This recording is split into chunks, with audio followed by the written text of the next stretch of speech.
아멘. 아, 사마리아 여인의 뭐라고요? 어려웠어요.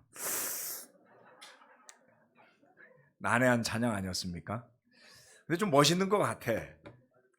근데 제 음악적인 수준이 못 미치는 찬양이었습니다. 아무튼 랩은 아니지만 좀 랩 같은 느낌도 들기도 하고. 자, 여러분, 오늘 완전 여름 날씨였죠. 운전하는데 보니까 오후에 32도더라고요. 와, 정말 이래도 되는 겁니까? 5월 중순인데. 자, 그래서 올 여름은 아주 뜨거운 여름이 될 걸로 예측이 되고 엘니뇨가 극대화된다라고 하니까 여름 오기 전에 여름 준비를 잘 해야 될 것 같습니다. 오늘 말씀으로 그 준비를 좀 해보도록 하죠. 교회에 대한 설교는 신약교회 이해, 신약교회 이해였나요? 책 제목이 자꾸 봐도 헷갈리네. 예, 신약교회에 대한 이해라는 책에서 제가 준비한 설교들입니다. 그래서 이제 몇 개 좀 더 남았어요. 그래서 조만간에 끝나니까 조금만 더 인내해 주시면 될 것 같습니다. 이거 뭐 책을 떼는 게 아니라서 사실은 빨리 끝나기를 너무 기다리지 않으셔도 됩니다. 예. 자, 오늘은 교회 사명에 대한 내용을 여러분과 더불어 말씀을 드리겠습니다. 교회 사명 가운데 두 가지인데요. 하나는 전도고 두 번째는 성장입니다. 여러분, 전도하면 전도에 대해 여러분에게 영감을 주는 성경 구절이 있습니까? 나는 이 구절을 보면 정말 놀랍다. 어떻게 이렇게 전도했지? 이런 뭐랄까요? 마음의 어떤 도전도 될 수 있고 영감도 되기도 하고 나도 좀 전도해야 되겠다 이런 생각을 주는 그런 구절들이 있습니까? 네. 여기 나오는 몇몇 구절은 제가 좋아하는 구절이기도 합니다. 자, 참고로 이 책에서 대부분 레슨의 그 뼈대와 주제는 가져왔고요. 중간중간 들어가는 성경 구절 중에는 제가 추가한 것도 있습니다. 그래서 어느 게 책에 있고 어느 게 추가한 건지는 까먹었으니까 물어보지 말아주시고 책 보시다가 이건 없던 건데 이러면 그때 와서 물어보시면 제가 왜 넣었는지 설명해 드리겠습니다. 자, 사도행전 8장 1절과 4절 말씀. 사울은 스데반이 죽임당한 것을 마땅하게 여겼다. 그날에 예루살렘 교회에 큰 박해가 일어났다. 그래서 사도들 이외에는 모두 유대 지방과 사마리아 지방으로 흩어졌다. 8장 4절. 그런데 흩어진 사람들은 두루 돌아다니면서 말씀을 전하였다. 예루살렘 교회에 큰 비극이 일어났죠. 3장으로부터 시작해서 7장에 이르기까지 사도들이 핍박을 받은 일들이 몇 번에 걸쳐 일어났습니다. 그런데 그 마지막은 그냥 핍박을 받은 정도가 아니라 그들 가운데 집사로 세워져서 교회를 위해 봉사하던 스데반이라는 형제가 순교를 당하는 큰 사건이었습니다. 대체로 어떤 사건이 일어날 때는 뭐라 그럴까, 물결이라 그럴까요? 아니면은 어떤 분위기라 그럴까요? 어떤 압도적인 일들로 일어나게 되죠. 사람들은 그 감정에 휩싸이게 됩니다. 예루살렘에서 많은 사람들이 본격적으로 제자들, 그리스도인들을 핍박하기 시작을 했습니다. 그래서 결국 디아스포라에서 모여들어서 예루살렘에 기거하면서 교제하고 배우고 했던 사람들은 더 이상 머물러 있을 수가 없게 되었겠죠. 그래서 사람들은 흩어지게 됩니다. 흩어지는데 다양하게 흩어졌습니다. 그들이 왔던 마을들로 돌아가게 되는데 그런 과정 속에서 사도행전 안에 언급되지는 않았지만 다양한 지역에 복음이 퍼지게 되는데 그것을 암시하는 구절이 바로 이 8장 4절 말씀입니다. 흩어진 사람들이 돌아다니면서 말씀을 전하였다. 큰 박해가 일어났고요. 교회는 어떻게 보면 풍비박산이 난 거잖아요. 사도들을 제외하고 모두라는 표현을 썼는데 다는 아니겠죠. 굉장히 많은 다른 지역에서 와서 머물렀던 사람들은 거의 다 돌아가게 되었다는 거예요. 코로나 때문에 우리가 예배로 모이지 못했을 때 받았던 충격도 있지 않습니까? 이제는 거의 다 이겨냈다고 저는 보는데 우리 잠실교회 특히 예배에 모일 수 없었고 모일 수 없게 됨으로 인해서 받는 스트레스들도 있었습니다. 사람을 만나려야 되는데 만나지 못하게 했고요. 어딜 가야 되는데 갈 수가 없게 되었었죠. 그리고 더 두려운 것은 이러다가 죽을 수도 있다. 뭐 이런 두려움 플러스 이게 언제 끝날지 모른다. 그것이 굉장히 교회를 위축시켰었습니다. 그런데 그 정도가 아니라 이제 본격적으로 그들이 예수님을 따르는 사람이라는 이유로 박해를 받을 때에 과연 그들은 흩어졌을 때 두렵지 않았을까요? 또 다른 박해가 그곳에서도 일어날 수 있었잖아요. 그런데 그들은 가는 곳곳에서 복음을 전했습니다. 이런 걸 보고서 흔히 이렇게 표현하죠. 제뉴인하다 이런 단어 들어보셨나요? 미국 사람들 잘 쓰는 되게 좋아하는 단어거든요. 이게 진짜라는 뜻이에요. 예? 그들의 신앙이 진실되고 진짜였다. 누군가에 보여주기 위한 신앙이 아니라 누군가에게 인정받으려는 신앙이 아니라 그들 가운데 깊숙이 복음이 자리 잡았을 때 느꼈던 그 어떤 변화, 성령님이 함께 하심으로써 느꼈던 그 영적인 역동성 이런 것들은 진정성이 있고 진짜였던 것이죠. 사실 진정한 모습은 좋을 때 드러나지 않습니다. 그 사람의 근본 바닥은 힘들 때 드러나죠. 힘들 때. 그래서 힘든 순간을 같이 가보는 게 되게 좋습니다. 그 사람의 바닥을 볼 수 있으니까요. 그리고 바닥을 보고 난 다음엔 서로가 되게 싫어지거든요. 그리고 오랜 시간이 지나면 그게 추억이 돼서 친해지게 됩니다. 믿어지시나요? 남의 바닥 보는 거 별로 안 좋아하시죠? 얼마 전에 저희 학교 동창들 중에 같이 한 반, 우리 한 중대라고 표현을 한 반, 20명 정도 되는 친구들이 있어요. 이 친구들이 같이 모였습니다. 한 와이프들까지 동반해서 한 13명이 2박 3일을 모여서 시간을 같이 보냈거든요. 분위기 엄청 좋았어요. 근데 학교 다닐 때 그렇게 좋았냐? 아니었던 순간도 많아요. 꼴도 보기 싫어갖고 말싸움 한 적도 있고요. 네, 그 중에 한 친구는 지금 호주 가서 사는데 그 친구는 턱이 커서 놀림을 받았었어요. 굉장히 고집스럽고요. 카톨릭 대표였고 또 한 명은 불교부 대표가 있었었고요. 저는 내비게이터에서 열심히 했기 때문에 저는 기독교 열성파였습니다. 셋이 모이면 대화가 되겠어요? 그 친구가 이제 들어왔거든요. 그래서 모이자고 막 그러니까 지금 이제 조만간에 또 모입니다. 엄청 친해요. 왜요? 힘든 때를 같이 했으니까. 뛰어넘었으니까 그런 거죠. 어려울 때 바닥이 드러납니다. 근데 그게 끝이라고 생각하지 맙시다.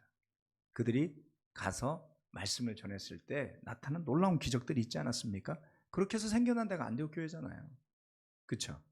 선교는 계획되고 의도했다고 다 일어나는 법은 아니에요. 그런 선교도 있고 그렇지 않은 선교도 성경에는 있더라는 겁니다. 두 번째, 정말 좋아하는 구절이고요. 네, 인스피레이션을 하더라고 제가 믿는 구절입니다.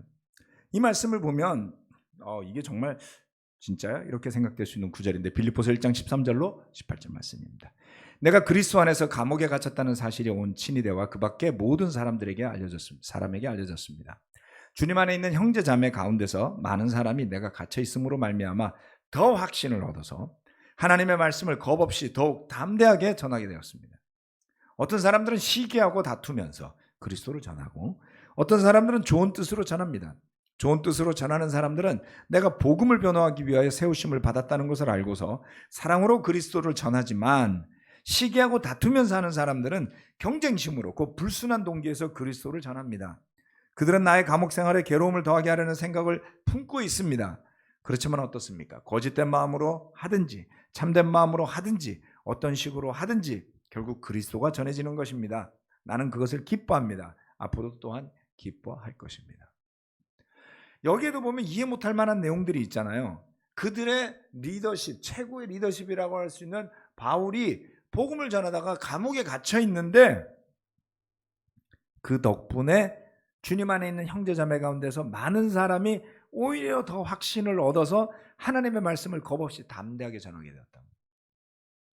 될까요? 제가 감옥에 갔어요. 손가락질 안 하면 다행 아닙니까? 네. 이런 역설적인 일이 일어난다고요. 보고만 해서. 이거 진짜 아닙니까? 제뉴인하죠? 네. 그들은 믿음이 있었어요. 사도 바울이 핍박받는 것은 복음 때문이다. 심지어는 어떤 사람들은 시기하고 다투면서 경쟁심으로 불순한 동기에서 그리스도를 전했다 그랬어요. 심지어 어떤 사람들은 바울의 그 감옥 생활에 괴로움을 더하게 하려고 그러면서 복음을 이래도 됩니까? 근데 복음이 전해져요? 전해진답니다. 이해는 안 가지만 이렇게도 전도가 일어난다는 것이죠. 이보다 더 나쁜 상황이 있겠습니까, 여러분? 네. 자, 그래서 우리는 우리가 가진 생각대로만 전도가 일어나야 한다. 그렇게 되면 좋겠다라는 생각을 좀 접어야 되지 않을까 하는 생각이 저는 듭니다. 그런 의미에서 전도에 대해서 전도를 언제 어떻게 해야 될까?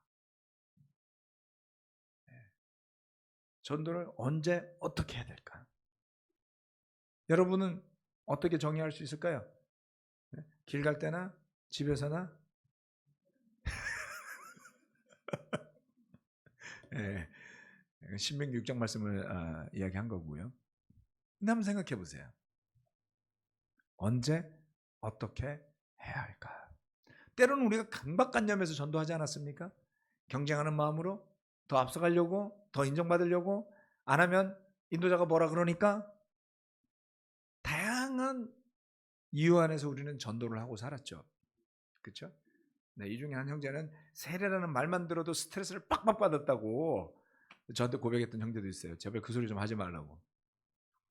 뭐 좋은 건데 왜 그게 스트레스지? 트라우마하고 연결돼 있었던 거예요. 그럴 정도로 우리는 열심으로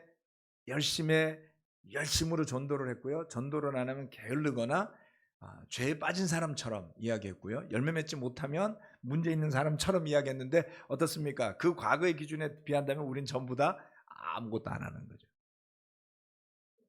What's wrong with us?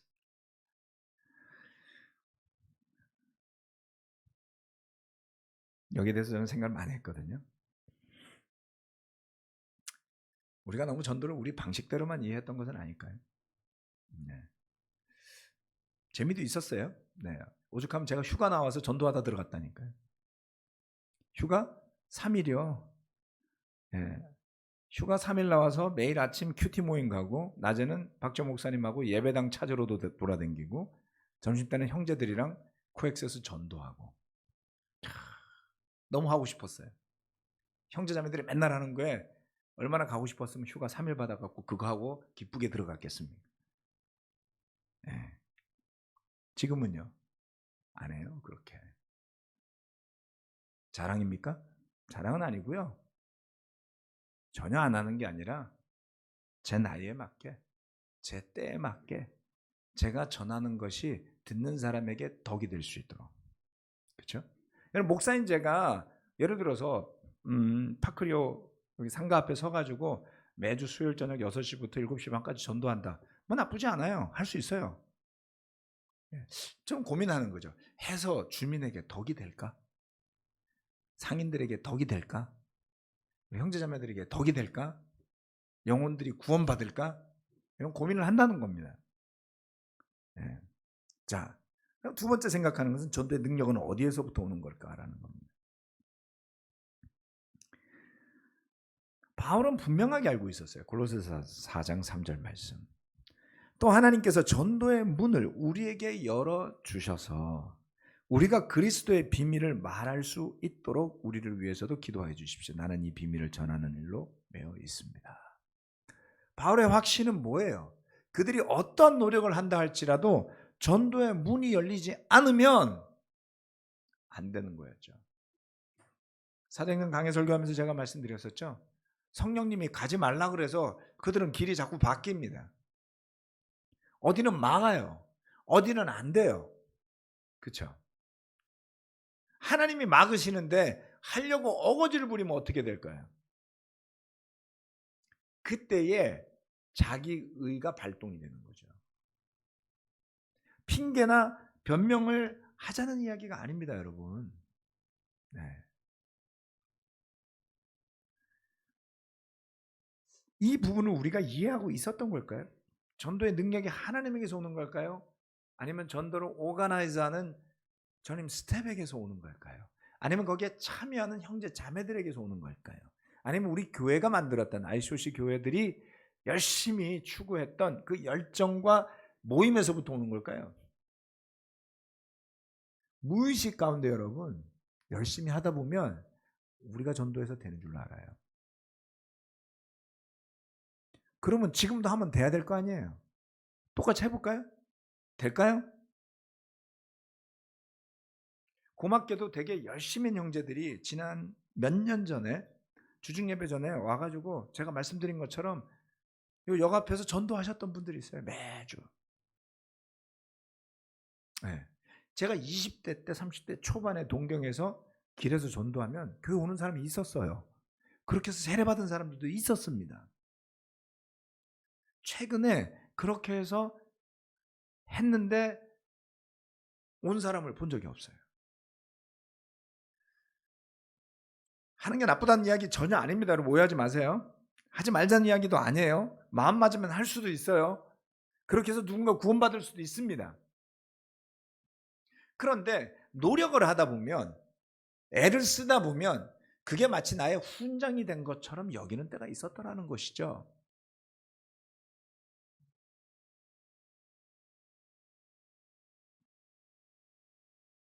언제? 어떻게? 그 능력은 어디로부터 오는 걸까요?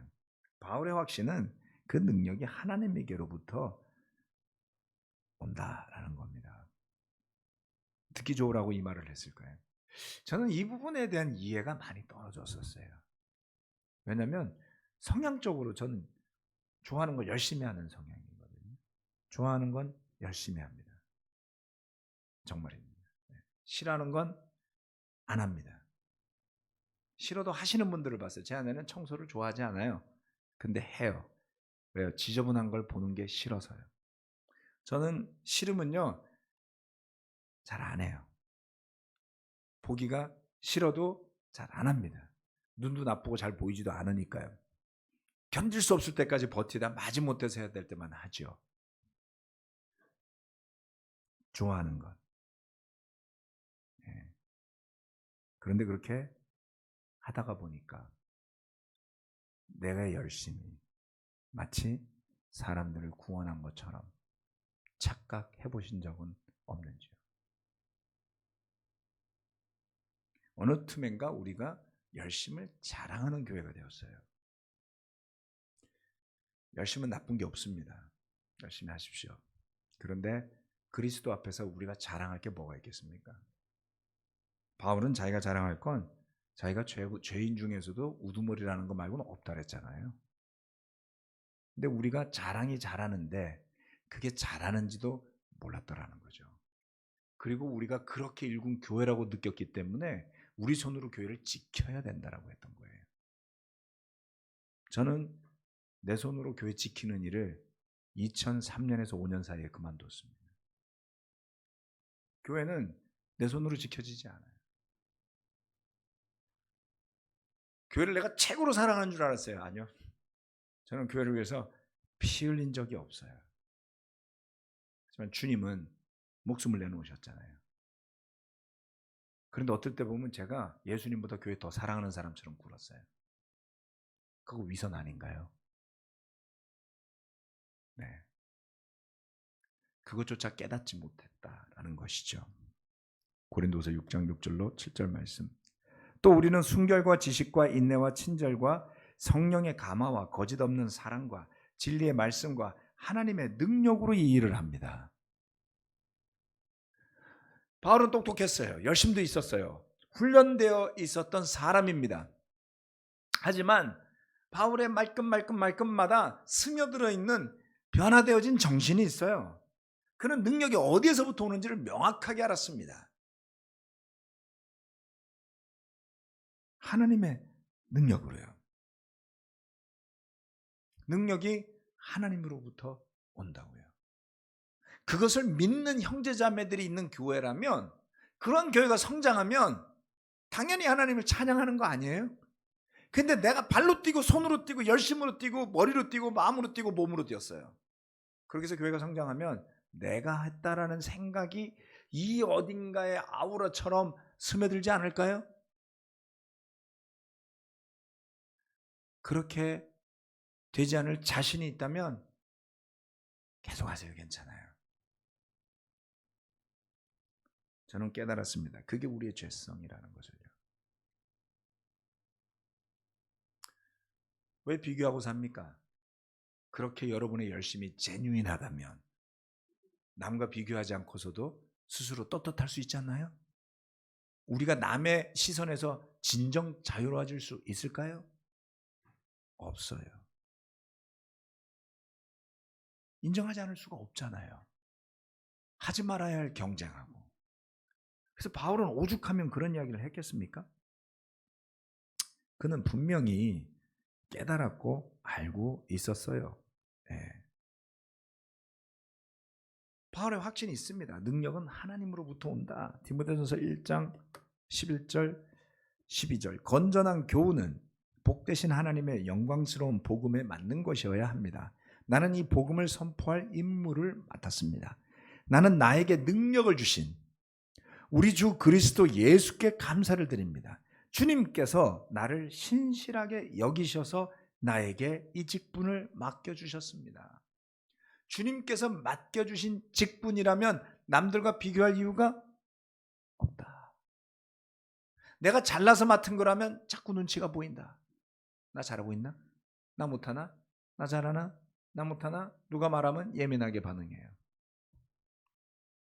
예.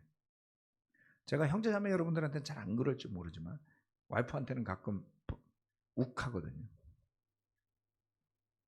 왜냐하면 저는 여러분들한테 그렇게 인정받을 생각이 많지 않아요.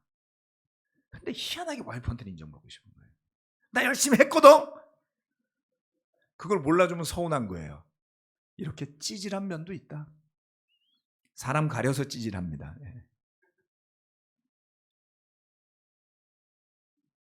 그걸 인정을 안 하면 문제가 있죠. 우리 능력이 어디에서부터 옵니까? 전도의 능력이 어디에서부터 옵니까? 우리의 열심도 우리의 계획도 어떤 것도 아니에요.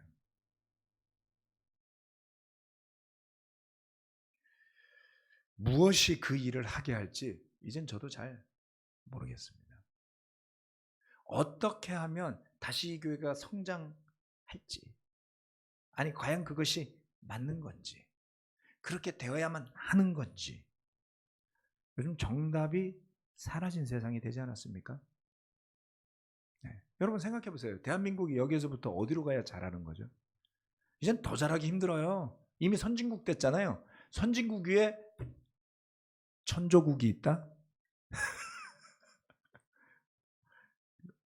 뭐 어떻게 더 잘 살아요? 예? 우리 그리스도의 교회 생각합시다. 열심히 일하면 둘째 가라면 서러워하고, 예, 헌신하고, 똑똑하고, 샤프한 사람들 많고, 젊고, 에너지 있고, 뭐 대단했다는 거죠. 우리 뭐 더 잘해야 되나요? 여러분, 강박관념이 우리를 열심을 내게 만들었다면 그게 신앙에서 비롯되는 젠주인한 진짜의 믿음일까요? 아니면 사람을 의식해서 소외받고 손가락질 받을까 봐 두려워서 했던 열심일까요? 근데 바울은 둘 다 기뻐한다 그랬으니까 괜찮아요, 여러분. 그죠? 여러분 동기가 어땠건 열심히 했고 그 구원받은 사람도 나왔고 복음이 전파되었고 기쁘다 그랬어요. 그런데 최소한 우리는 바울이 이야기한 그 범주에 속하지 않았으면 저는 좋겠어요. 네. 건전한 교훈 이야기 하잖아요. 능력은 하나님으로부터 오는데 복되신 하나님의 영광스러운 복음에 맞는 거여야 한다고요. 우리가 믿는 것, 우리가 가르치는 것, 우리가 하는 것들이 복되신 하나님의 영광스러운 복음에 맞는 복음이기를 저는 바랍니다. 조직의 이론이 아니라요. 그렇죠? 젊었을 땐 그게 좋았는데 시간이 흐르면 흐를수록 인위적인 것은 오래가지 못한다. 언젠간 하다가 그만둔다. 그렇다면 저는 제 삶을 통해서 죽을 때까지 하는 전도를 하고 싶어요. 그게 저의 바람입니다. 네.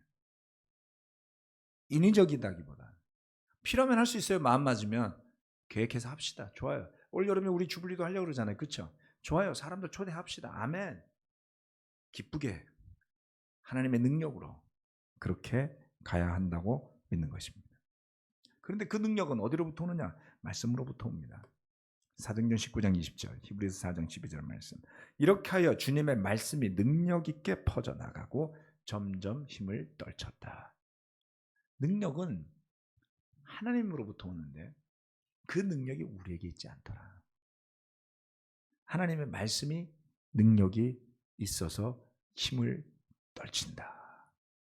여러분이 잘 설명하려고 들면 되게 힘들 거예요. 말씀의 능력을 믿으면 성경 공부를 인도하건 복음을 전할 때 인용을 하건 뭐 명확하게 다 외우지 않았어도 뉘앙스만 전달하건 좌우지간 여러분의 삶과 믿음에 녹아있는 그 뭔가가 있을 거 아닙니까? 그 하나님의 말씀이 힘이 있다는 것을 믿으셔야 됩니다. 히브리서 4장 12절 말씀. 하나님의 말씀은 살아있고 힘이 있어서 어떤 양날 칼보다도 더 날카롭습니다. 우리 이 말씀 잘 알죠? 무엇을 믿어야 하겠습니까? 네, 우리 그리스도의 교회는 교회에 신조 같은 것을 만들지 않는다 그랬어요. 교회에 법 같은 것을 제정하지 않는다 그랬어요. 예, 그러한 것이 교회를 결속시킬 수 없기 때문이죠. 그렇죠? 네. 하나님의 말씀의 능력만 믿는다 그랬잖아요. 그런데 우리가 그 말씀의 능력에 복종하기보다는 그 말씀을 끌어와서 내 뜻대로 쓰는 것에 익숙해진 지 오래다. 돌아봐야 합니다. 나는 말씀을 내 뜻에 맞게 쓰는 사람이 되었는지 아니면 그 말씀으로 인해서 그 말씀의 능력으로 변화되는 사람으로 살아가는지. 전도에 대한 한 가지만 하더라도 이렇게 우리가 많은 고민을 해볼 수 있다는 것이죠. 그래서 전도라는 것을 생각할 때 단순히 누군가를 초대해서 그 사람이 교회를 했고 왔고 세례를 받으면 좋고 안 받으면 나쁘고 그런 개념이 아니더라. 그것 자체가 우리의 삶이어야 한다. 그것이 나의 자랑이 될 이유도 없고 그것이 나의 계급장이 되어야 할 이유도 없는 것입니다. 되게 아이러니한 건데요. 우리가 한때 빠르게 성장했던 교회였다라는 그 사실 자체가 많은 교회 인도자들의 발목을 잡아요. 성장하고 있지 않기 때문입니다. 그럼 받아들이면 되잖아요. 누구 책임이에요? 목사 책임이에요? 일부는 있죠. 전적으로 한 목사의 책임만은 아닐 거 아닙니까? 그러면 성장하지 않으면 당신 목사 자격 없어 이럴 건가요? 퀘스천 마크가 거기 붙는 거예요. 그런 어떤 인위적이고 우리가 만든 기준을 가지고 잣대를 가지고 하려고 할 때 문제가 생기는 게 교회예요. 말씀드렸죠? 교회의 모델은 기업이나 군대가 아니고 가족이라고 그랬다고요. 종종 구약에서 군대에 비유해요. 전쟁을 해야 했으니까. 그렇죠? 하늘의 천사들도 하나님의 군대 뭐 이렇게 이야기하잖아요. 근데 왜 교회는 가족이라는 이야기가 중심이잖아요. 가족에서 여러분 성과제로 해야 되겠습니까? 큰아들 오케이 성적을 A+ 받아왔으니까 유산을 70% 주고 둘째 아들 D- 받았으니까 넌 15%만 가져가. 그렇게 할 건가요? 성과 위주로 할 건가요? 그런 것들이 가정을 병들게 하잖아요. 그렇죠? 성과 중심의 사고가 우리 안에 있다는 거 고백하고 받아들여야 되지 않습니까? 아니 우리 김민수 전사님 나이가 몇 살인데 지금까지 전도사로 있게 만들어요? 여러 사람이 저한테 항의했어요. 왜 목사 안 시켜주세요?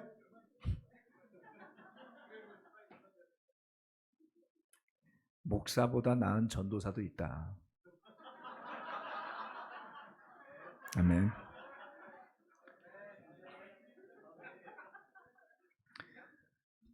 저와 김민수 형제 사이에 아무 문제가 되지 않아요. 예. 목사라고 제가 맨날 지시만 하고 그런 줄 아세요? 진실을 잘 모르시는 거예요. 제가 해야 될 거를 지시해 주는 전도사님이세요. 근데 전 좋아요. 왜요? 때로는 저는 넋 놓고 있거든요. 제가 넋 놓고 있는 것 같으면 이거 안 하시는 것 같은데? 물어봐요. 목사님 이거 해야 되는 거 아니에요? 그럼 그러게 말이에요. 그럼 자기가 해요. 그리고 저한테 하라 그래요. 처음에 기분 나쁘다가 하다 보면 그게 맞아요. 그럼 좀 감사하면 되잖아요. 그렇지 않아요? 우리를 가로막고 있는 많은 것들을 좀 걷어냅시다. 그리고 우리한테 맞는 옷을 입읍시다. 저는 제 나이 56인데요. 56에 맞는 옷을 입으려고 그래요. 그래서 제가 일부러 염색도 안 하는 거예요. 그리고 운동도 되게 열심히 하다가 그렇게 계속 하다가는 관절이 나갈 것 같아요. 네, 정말 작년에 저 턱걸이 100개 하려고 그랬어요. 재작년에 60개까지 했어요. 5개씩 뭐 6개씩 7개씩 8개씩 한 8세트 9세트 하니까 60개 되더라고요. 근데 갑자기 뿌드득 뿌드득 소리가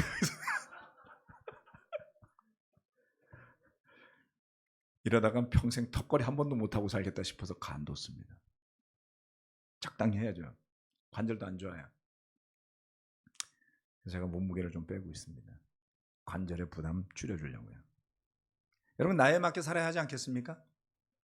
걸맞는 옷을 입읍시다. 20대면 20대답게, 30대면 30대답게, 50대면 50대답게. 저희 아버지 80대 중반이시거든요. 모든 게 그 연배에 맞게 하고 계세요. 저는 그게 복이 있다고 믿습니다. 자, 전도 맞게 합시다. 어디에 자기 생각을 붙들어매는 강박이라 그러죠. 그걸 어느 하나에 고정시켜 놓고 그것만이 진리인 것처럼 굴지 말자고요. 뭐가 됐건 삶을 통해 전파되면 그걸 기뻐해야 된다. 두 번째, 성장입니다. 어떤 성장을 해야 될까요? 교회는 어떻게 성장해야 될까요? 여기에 대해서 많은 사람들이 고민을 하셨을 거고요. 그 다음 제가 시간도 많고 지위도 있었고 역할도 있었기 때문에 교회 성장에 대해서 고민 많이 했을 거라고 신뢰할 수 있으시겠죠? 성장하는 미니스트리를 맡아서 해봤던 적도 있고요. 교회 성장이라는 것이 저의 내리에서 떠난 적은 없습니다. 그런데 그 성장이라는 것은 숫자적인 성장, 질적인 성장, 영적인 성장, 좌우지간 성장이라는 단어를 붙여놓고 나면 뭐가 성장인지를 생각해야 되죠. 그래서 솔직히 말씀드리건대 2000년 이전에 교회 성장은 단순했어요. 세례만 많이 주면 됐어요. 그래서 쉬웠어요. 쉽잖아요. 전도 열심히 하고 형제자매들 격려하고 전도 모임 자주 하고 전도하기 쉬운 액티비티 자주 하고 젊으니까 또 즐겁잖아요. 모이고. 그러면 박수 쳐줬어요. 예. 너무 쉬웠다 그러면 좀 과장이고요. 네. 더 성장하지 못한 게 아쉬운 적은 있었지만 성장하지 않았던 적은 별로 없었어요. 근데 시간이 지나면서 그게 다인가? 라는 생각이 들기 시작을 했고요. 공교롭게도 나이가 드는 시점과 맞물렸습니다. 애도 태어나고 막 정신이 없어요. 저는 서울에 처음 왔을 때 2001년도에 와이프한테 그랬어요. 나는 이제 교회를 책임져야 되니까 당신은 애 둘을 책임져. 그게 와이프에게 트라우마로 남아있어요. 수연이가 갓난아기가 태어났는데 그 눈 내리는 2001년에 눈은 얼마나 오는지 법무단지에서 교회까지 걸어가면 진짜 발목에 눈이 푹푹 빠지고 그랬어요. 1월달에 엄청 추웠습니다. 와이프한테 알아서 애들 데리고 와. 왜 놀라세요? 제가 그런 인간이었다는 사실을 이제 아셨단 말이에요. 어떤 성장을 교회가 해야 할 것인가? 저의 사명감은 가족을 뒤로 했다 이거죠. 잘했던 것일까요? 제가 계속 그렇게 살았으면 이혼당했겠죠. 중간에 바뀌었습니다. 아무튼 그건 각설하고 베드로전서 2장 1절로 2절 말씀. 그러므로 여러분은 모든 악의와 모든 기만과 위선과 시기와 온갖 비방하는 말을 버리십시오. 갓난아기들처럼 순수하고 신령한 젖을 그리워하십시오. 여러분은 그것을 먹고 자라서 구원에 이르러야 합니다. 저는 말씀을 좋아했고 전도를 좋아했고 세례를 좋아했고 제자로 사는 것을 기뻐했어요. 2000년이 되니까 시대가 달라졌어요. 공감 능력 이런 소리를 하기 시작합니다. 요즘 일반적이죠. 엠퍼티가 뭐야? 심퍼티는 알겠는데 엠퍼티는 뭐야 도대체? 공감. 평생 살면서 못 들어봤던 이야기예요. 열심히 잘하면 되지. 근데 어느 순간부터 공감해야 돼요. 상처 주면 안 돼요. 제가 깨달았어요. 사람을 내가 모르는 거예요. 하나님만 알려고 그랬더니 사람을 모르겠는 거예요. 내가 어떤 사람인지도 모르겠고 내 옆에 있는 사람들이 어떤 사람인지도 모르겠고 제 아내가 어떤 여자인지도 모르겠고 제가 그래서 2000년대 초반부터 사람 공부를 시작했습니다. 10몇 년 동안.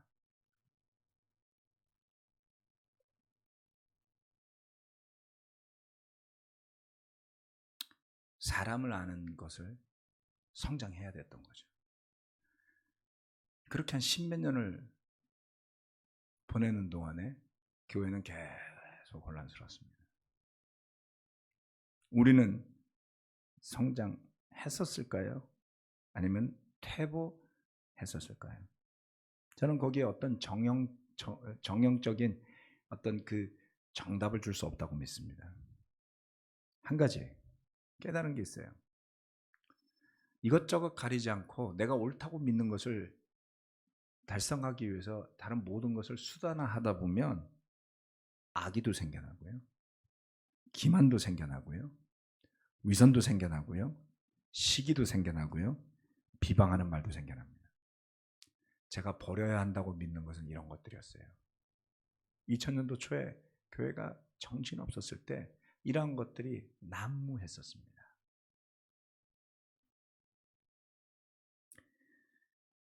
갓난아기들처럼 순수하고 신령한 젖을 그리워하십시오. 여러분은 그것을 먹고 자라서 구원에 이르러야 합니다. 구원에 이르도록 자라야 된다고요. 구원에 이르도록 성장해야 된다고요. 우리는 성장해야만 합니다. 나이만 먹어가는 것이 아니라 하나님 안에서 성령의 열매를 맺는 성품의 측면에서 성장해야만 합니다.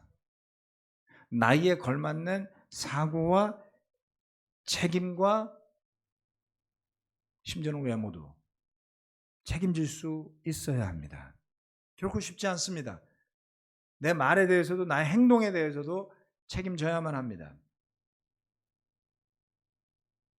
어려운 일이죠. 네. 그렇게 사람 공부를 10몇 년을 하고 났더니 이제는 성경 공부를 다시 해야 될 때가 되었더라고요. 그래서 성경 말씀을 다시 공부하기 시작하니까 너무 재밌는 거예요. 네. 이제 나도 조금 알겠고 제 와이프도 이제 조금 더 알겠고 사람도 조금 알겠고 그러다 보니까 이제 환갑이 몇 년 안 남았습니다. 숫자적으로 2003년 이후로 우리는 계속 거꾸로 온 교회가 되었습니다.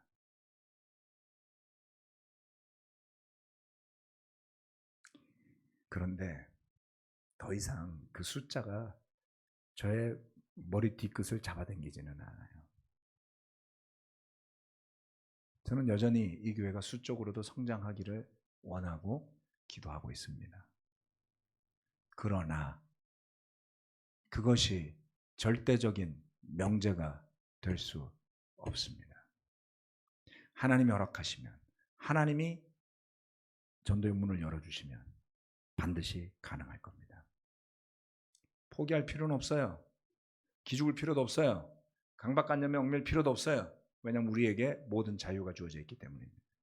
그 자유를 방종을 위해서, 방탕을 위해서, 죄를 위해서 쓰시지 말고 성장을 위해 쓰십시오. 그래서 순수한 마음으로 구원에 이르도록 성장해 가야 합니다.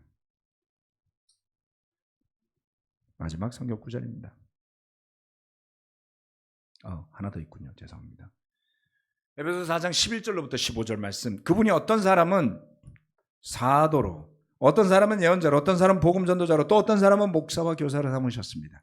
그것은 성도들을 준비시켜서 봉사의 일을 하게 하고 그리스도의 몸을 세우게 하려고 하는 것입니다. 어떤 성장? 그리스도의 몸이 세워져야 된다고요. 그리스도의 몸은 뭐죠? 그리스도의 몸.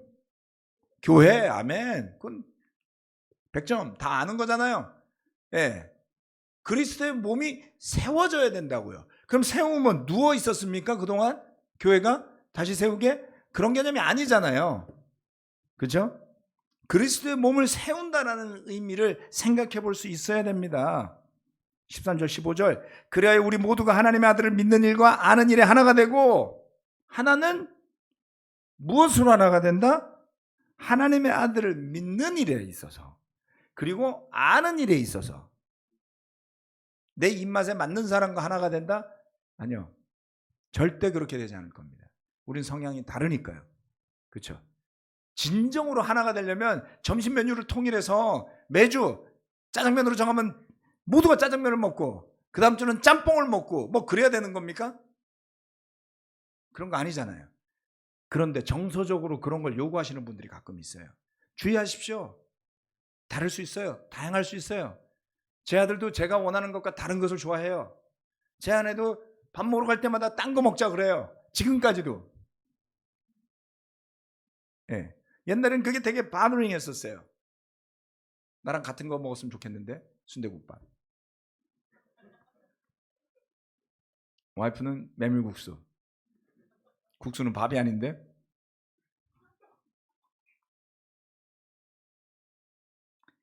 그런 집안에서 살고 싶습니까, 여러분? 아들은 치킨, 아내는 김밥. 예. 상관없죠. 프리덤, 자유가 있습니다. 우리가 그리스도 안에서 주어진 모든 자유를 통해서 우리 각자가 그리스도의 몸을 세우는 일에 집중한다면 그러한 강론은 문제가 되지 않는 거죠. 그리스도를 믿는 일, 아멘. 예수님 하나님의 아들이심을 믿는 일, 예수 그리스도의 이름으로 회개하고 아버지 아들과 성령의 이름으로 세례를 주고 침례를 받고 죄사함 받고 구원받고 제자 되는 거, 아멘. 그거 말고 다른 거 가르치면 다른 교회 하세요. 아멘. 뭐 우리의 목적은 가톨릭은 지옥 간다, 뭐 다른 교파는 지옥 간다, 그런 거 아니잖아요. 그렇지 않아요, 여러분? 가톨릭이 주장하는 바와 우리가 주장하는 바가 다르다, 이게 맞지 않나요? 남들 다 지옥 보내면 좋아요? 하나님도 아닌데? 그냥 우리는 이걸 믿는다고요. 그것만 생각하시면 되는 거잖아요. 네. 그런데 이걸 이렇게 믿어야 되라고 하니까 맨날 싸우죠. 그리스도의 몸을 세우는 일에 집중해야 됩니다. 온전한 사람이 되어서 그리스도의 충만하심의 경지에까지 다다르게 됩니다. 이거 신나는 일 아닌가요? 신 안 나시나? 네. 제가 학교 다닐 때 목표가 미국 사람보다 영어 잘하는 거였어요. 저는 그 생각만 하면 막 기분이 좋았어요. 롤 모델이 있었다니까요. 우리 영어학과 교수님 한 분 앞에서 미국 강사들이 쩔쩔매요. 말 실수하면 딱 꼬집거든요. 그분 앞에서는 미국인들이 서서 겨요. 너무 속이 시원한 거예요. 1987년도 그 당시 우리나라가 뭐 그렇게 잘 자랐습니까? 미군 부대 가보면 진짜 기가 죽어요. 탱크가 그냥 쫙 줄 서 있고 옷들이 또 막 얼마나 좋아요. 네. 아무튼 그런데 그리스도 안에서 성장하는 거 생각할 때 익사이팅해야 된다는 거예요. 그 생각하면 왜 기분이 좋았겠냐고요. 잘하고 싶거든요. 정말 잘하고 싶었단 말이에요. 그걸 생각하는 게 기분이 좋으니까 포기하지 않죠. 우리 목적이 내 입맛에 맞는 교회를 세우는 걸로 가지 말고 그리스도의 충만하심의 경지가 뭔지를 맛보는 개인, 그것을 맛보는 교회로 가고 그 기대가 있으면, 그렇죠? 사람이 여러분에게 재촉할 필요가 없잖아요.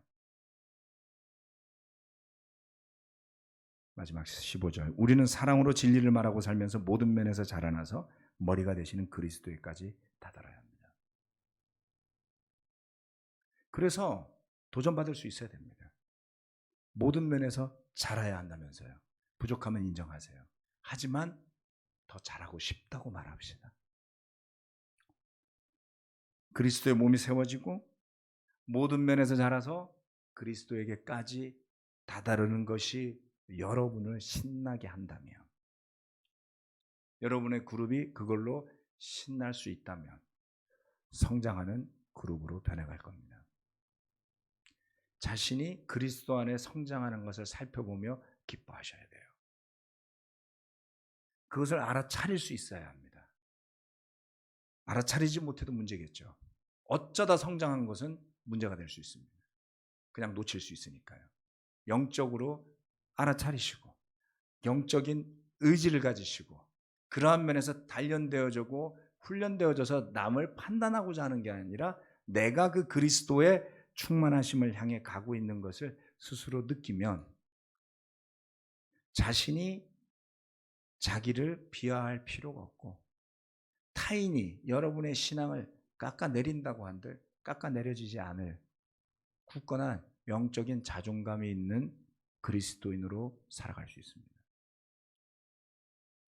여전히 겸허하게 귀를 열어두고 살아야 되겠지만 우리가 어떤 면에서 성장해야 하는지를 분명하게 이해하는 그리스도인 교회로서 굳건하게 서게 되기를 바랍니다. 교회 사명 이렇게 마무리 짓도록 하겠습니다. 이 말씀 드려야 되는데 너무 늦었으니까 넘어가고 영광을 주님께 돌리고 기도하고 마치겠습니다. 하나님 아버지, 오늘 이 방에 많은 형제 자매들이 있습니다. 바쁜 일상 마치고 피곤한 마음, 몸, 정신으로 왔을 텐데요. 우리가 교회로서 지니는 가장 근본적인 이 두 가지 사명을 오늘 생각해 보았습니다. 물론 다른 사명들도 있겠지만 전도와 성장이라는 이 두 가지는 그리스도인의 진정한 면모를 보여주는 것이라고 저는 생각합니다. 하나님, 어떻게 우리는 복음을 더 기쁘게 꾸준히 지속적으로 우리의 삶을 통해서 전할 수 있을까요? 또 우리는 개인으로서 교회로서 어떻게 더 그리스도의 충만하심을 향해 자라날 수 있을까요? 그것을 기뻐할 수 있는, 그것을 생각하면 주눅드는 게 아니라 그걸 생각하면 기분이 좋아지고 그렇게 된 모습을 생각하면 너무 신이 나고 그리스도 예수의 모습을 막 서로에게서 발견하고 이런 일들이 우리 안에 일어날 수 있도록 도와주시길 기도합니다. 나는 원래 그런 사람이 아니었는데 너는 원래 그런 사람이 아니었는데 성령님 안에서 변화되어져 가는구나 라는 이야기들이 넘쳐날 수 있기를 원합니다. 그래서 우리 인간성의 바닥이 드러나는 교회가 아니라 그 바닥을 드러내고 그리스도 안에서 회개하고 거듭나서 나이스한 면모를 보여주는 것이 아니라 성령의 열매가 드러나지는 그러한 가정, 그러한 모임, 그러한 교회로서 설 수 있다면 심판날까지 갈 수 있는 믿음이 우리 형제자매들의 마음속에 굳건하게 자리 잡으리라 믿습니다. 감사드리고 예수 그리스도 이름으로 기도합니다. 아멘.